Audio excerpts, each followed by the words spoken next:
Hola Luis Eduardo. Buenas tardes, Natalie, muchas gracias por la invitación.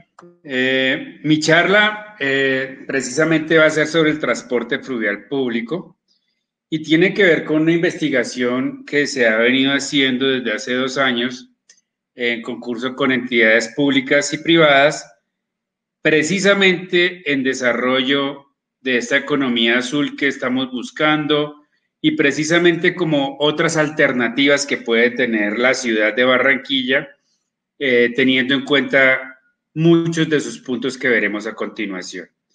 Pues desde el punto de vista geopolítico, conocemos que, o sabemos más bien que la geopolítica se ve afectada por los factores geográficos y Barranquilla está afectada, o más bien está abrazada por nuestro río Magdalena.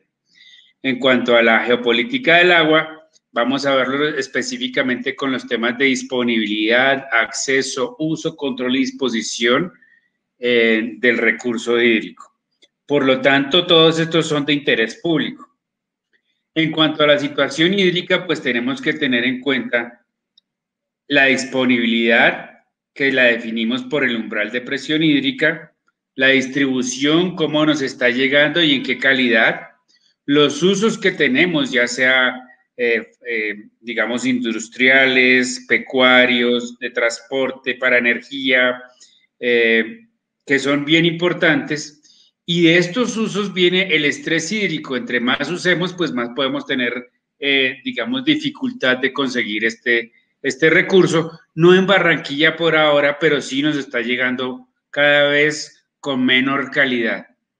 Pero todo esto está, digamos, bajo un estereotipo de la gobernanza, entendida esta como la cantidad de factores y de más bien de entidades que tienen injerencia sobre el recurso hídrico, en este caso el río Magdalena. Y ustedes van a encontrar solamente en Barranquilla, Cor Magdalena, está la misma ciudad de Barranquilla, pero además hay infinidad de actores que cada uno pone su grano de arena, en principio para conservar, pero también para dificultar. Por esto se requiere una gestión integral del recurso hídrico. Colombia, en cuanto a disponibilidad, estamos de sexto en el mundo, con 2.132 kilómetros cúbicos por año, y esto realmente nos da una tranquilidad. Pero de este porcentaje tenemos una gran cantidad que se encuentra, digamos, en mal estado por condiciones antrópicas. El río y el recurso hídrico tiene unas amenazas. Uno, pues el narcotráfico, no solamente eso, sino insumos químicos, armas, trata de personas u órganos, porque para todo eso sirve el transporte. Cuando hablamos del transporte de mercancías y mercancías peligrosas, pues que tenemos que tener unas condiciones mínimas para hacer ese transporte, que realmente hoy son muy vagas, sobre todo en la parte fluvial. Solamente tenemos el doble casco y alguna limitación nocturna, pero no para las embarcaciones mayores. En cuanto a cambios químicos y contaminación, pues somos especialistas en destruir y muchas veces vemos el río y la orilla del río como el botadero. Afortunadamente en Barranquilla hemos cambiado la mentalidad, pero ha sido una cuestión de años. Además, tenemos sobrepesca, la utilización de diferentes artes de pesca que nos están trayendo, digamos, otros elementos, los rellenos sanitarios, o los rellenos simplemente que estamos robándole cada vez más al ecosistema como tal fluvial, y cada año entonces él va reclamando y después estamos solicitando más subsidios. Y así vamos a tener minería ilegal, deforestación y extracción de madera o especies de forma ilegal, todo esto afectando, digamos, la normal competencia del recurso hídrico. Hasta aquí poco de transporte. Por eso hemos tenido en cuenta esta definición, que creo que es importante. Partiendo de la estrategia nacional, vamos a definir qué es hidroestrategia, y es aplicar el poder nacional con todos sus elementos para lograr objetivos de seguridad nacional en cualquier circunstancia que pueda concebirse. Así, la estrategia marítima depende de la estrategia nacional para promover y proteger los intereses marítimos. Y los intereses marítimos incluyen todos los recursos acuáticos. Por eso, la estrategia naval es la creación y el mantenimiento y empleo del poder naval, o sea, de todas las unidades de militares, pero también de Estado, para defender los intereses marítimos.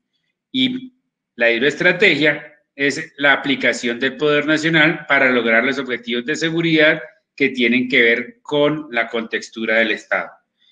Y en esto el COMPES 3915 realmente nos da una visión sobre seguridad hídrica que tiene que ver también con el río Magdalena, pues da los lineamientos de conservación de la ecorregión del macizo colombiano, en donde se produce el 70% del agua del país. Aquí nacen las cuencas del río Magdalena, el Cauca, el Putumayo y el Patilla, y además una serie de biomasas tanto en la parte andina, amazónica y pacífico. Por eso es importante este COMPES. Seguimos con la sentencia T622 del 2011, perdón.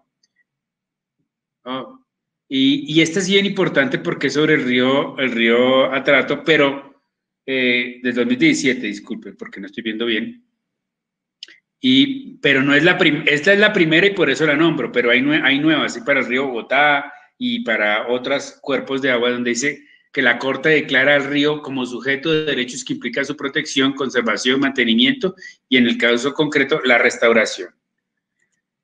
Así las cosas, tomamos a Barranquilla como eje. Barranquilla es una zona industrial, definitivamente es una zona portuaria y casi que podemos decir que Barranquilla se debe al puerto.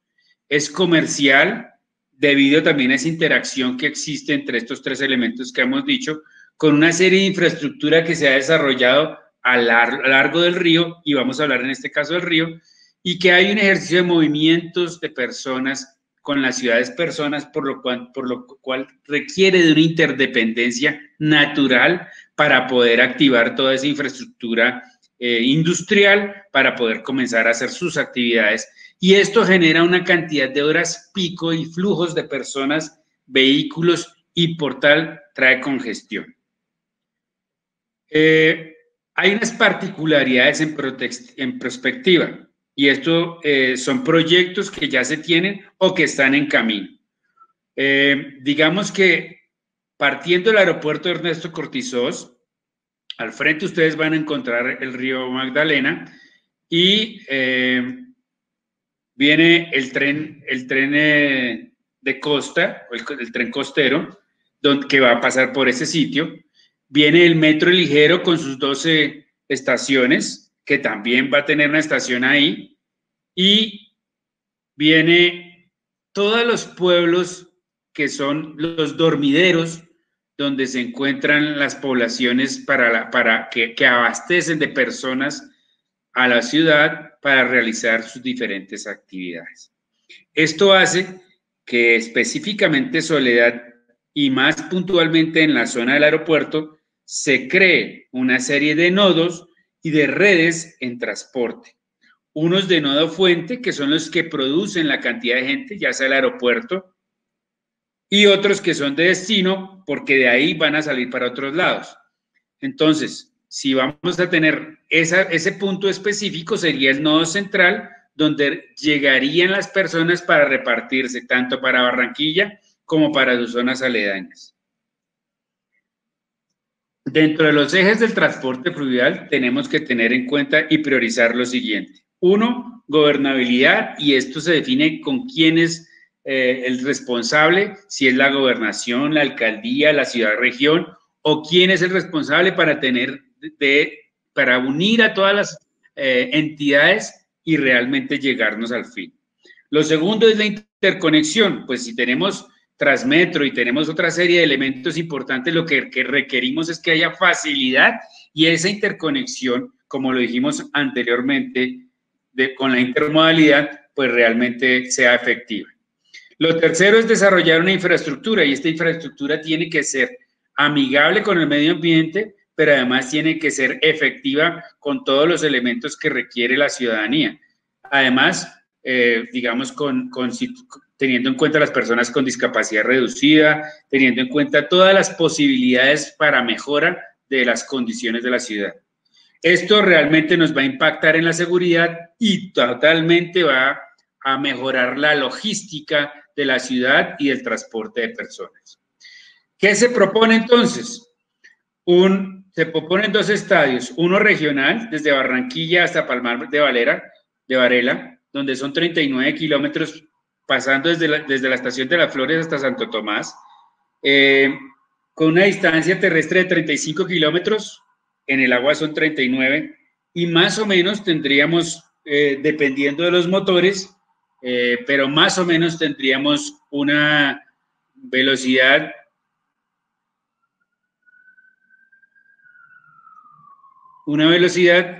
de 40 minutos. ¿A quiénes podríamos entonces impactar?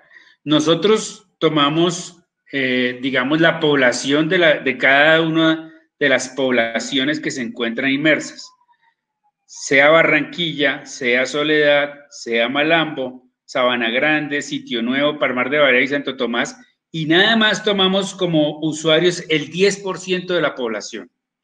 Y esto nos da más o menos una población de 200.000 personas que serían usuarios de este sistema. Yo no estoy diciendo que sea el único, pero tenemos un potencial grande que podría desarrollar cualquier tipo de transporte.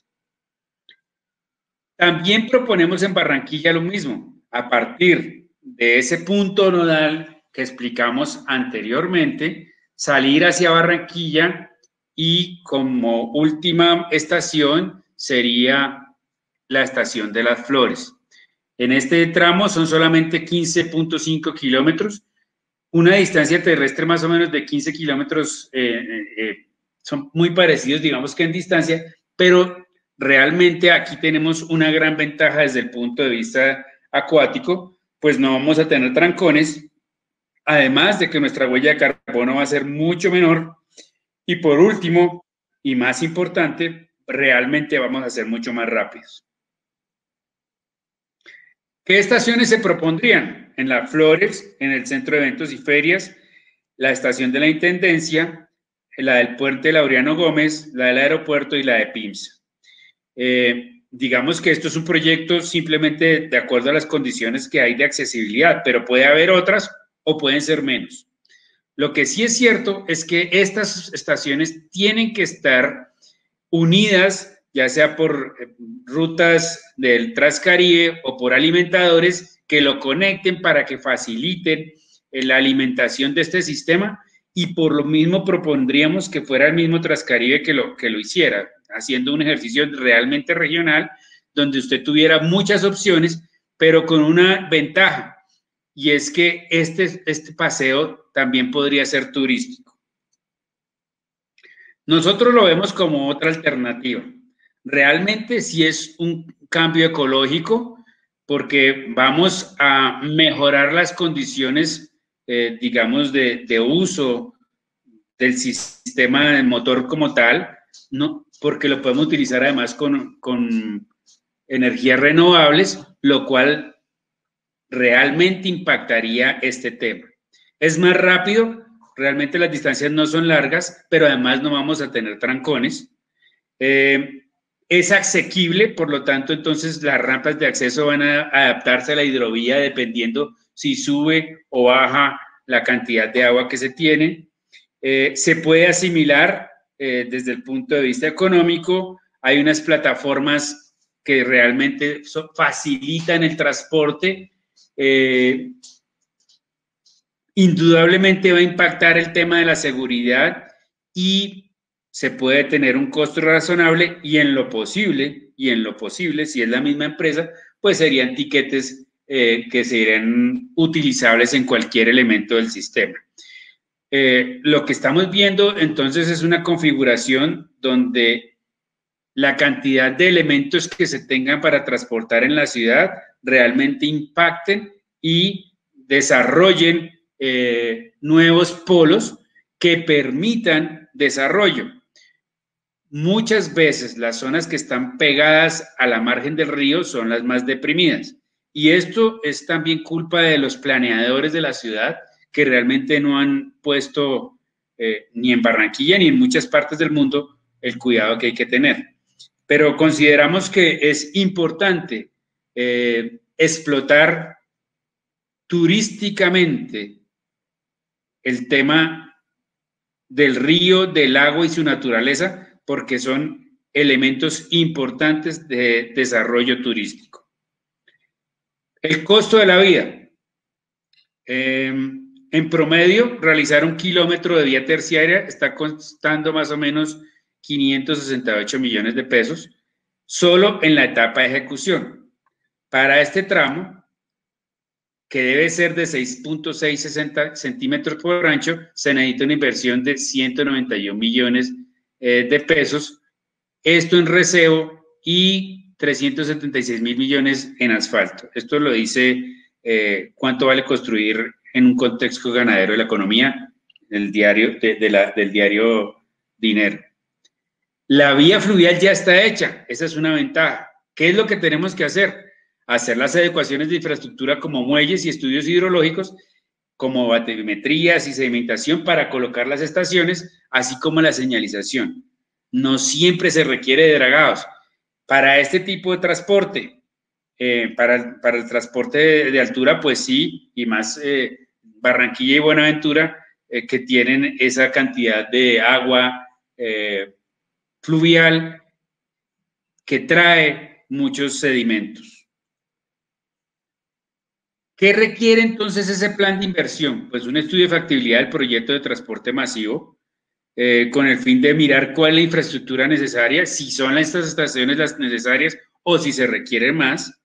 La integración de este plan con el plan de desarrollo distrital, el desarrollo y la integración con otros sistemas para que realmente impacte y sea polivalente desde el punto de vista de los sistemas de transporte, y buscar las fuentes de financiación. Estas fuentes de financiación pueden ser propias, pueden ser del Estado, pueden ser de los contribuyentes, pero lo importante es mirar si es por asociación pública-privada, cómo lo vamos a hacer, para que tengamos el diseño de operación y el recaudo y administración de una vez definido con los recursos asignados y poderlos hacer. ¿Qué características debe tener el sistema de transporte masivo? Pues primero, unas rutas definidas. Segundo, tener una frecuencia. Va a ser cada hora, cada media hora, cada 15 minutos. De esa frecuencia nos va a definir un horario, si es de las 8 a las 10 de la noche, o si va a ser 24 horas, ¿cómo lo vamos a hacer? Esto es un tema importantísimo porque va a impactar en la formalización de las pequeñas empresas que puede haber allá, y definitivamente es un tema que nos puede mejorar las condiciones operativas y de seguridad empresariales que puedan hacer parte de este sistema. Pues realmente consideramos que hay una facilidad para poder hacer este sistema. El costo no es tan elevado. Vamos a tener unos sistemas seguros. Requerimos también de la capacitación de las personas que van a estar manejando las embarcaciones, porque allá también hay muelles de carga, entonces va a haber una interacción donde normalmente tendrán que saber quién lleva la vía, quién no lleva la vía, tendremos que hacer un ejercicio de señalización, tendremos que colocar unos lugares donde tendremos unas máximas velocidades y eso lo dependerá el motor que escojamos. Y tendremos que tener una interconexión con otros modos, la facilidad de acceso, como les decía yo, con rampas que puedan permitir que cualquier persona pueda acceder, facilidades, y estas facilidades hablan más de si tienen puntos de apoyo para poder asegurar la embarcación, o si realmente vamos a tener una cosa que sea equipaje o más del equipaje, pues entonces que puedan, digamos, facilitar el embarque a bordo de la embarcación. Hablamos de la señalización.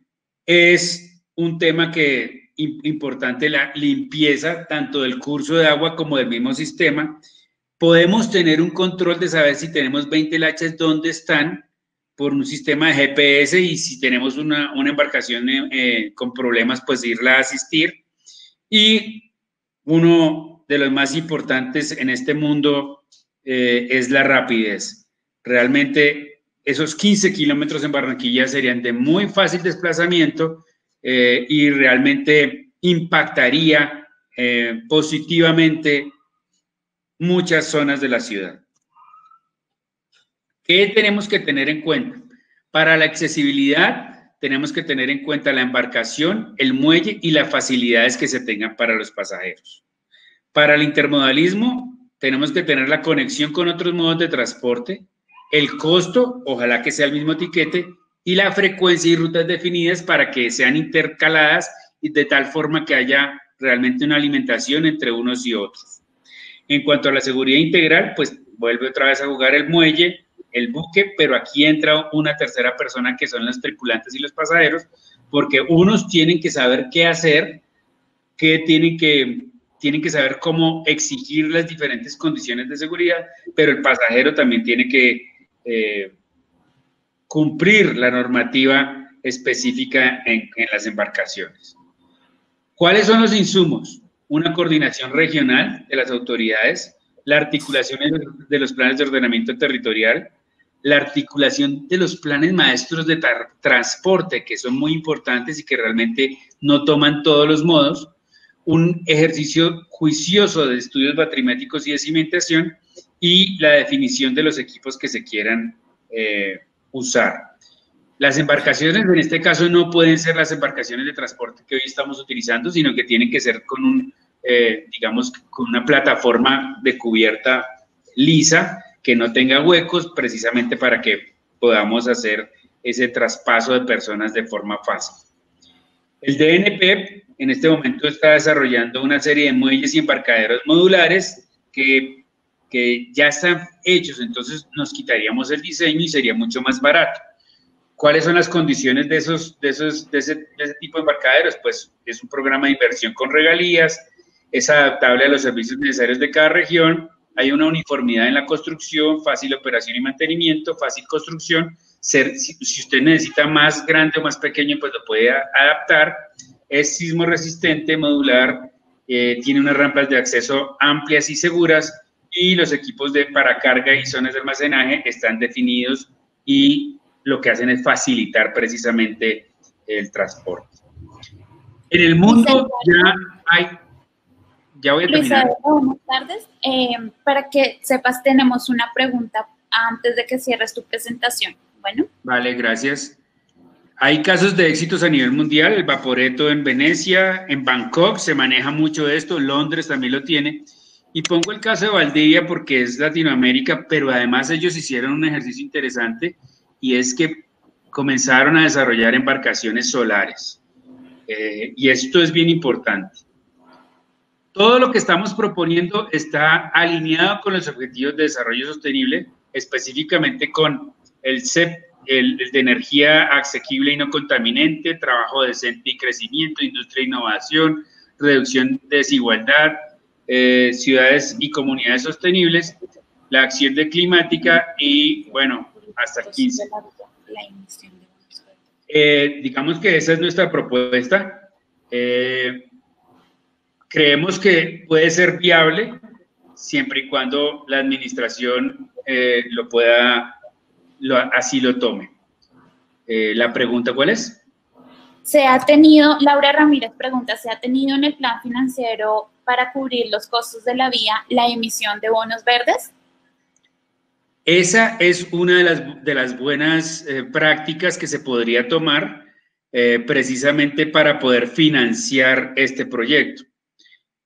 Pero pues es un tema que simplemente nosotros estamos visualizando para que Barranquilla tenga y explote el río, no solamente mire el río, ahora ya lo está mirando, antes no lo miraba, ahora no solamente mire el río, sino que explote el río. Entonces esa es una condición importante que hay que tenerse en cuenta con esos, digamos, elementos que podríamos sumar para tener esa conectividad interna dentro de la ciudad. Muchas gracias, Eduardo, por la respuesta y por tu presentación. Ahora debemos continuar con el siguiente speaker. Entonces, te agradecemos. Muchas gracias a ustedes. Muy Señor. gentil. Muchas gracias, muy gentil. Hasta luego.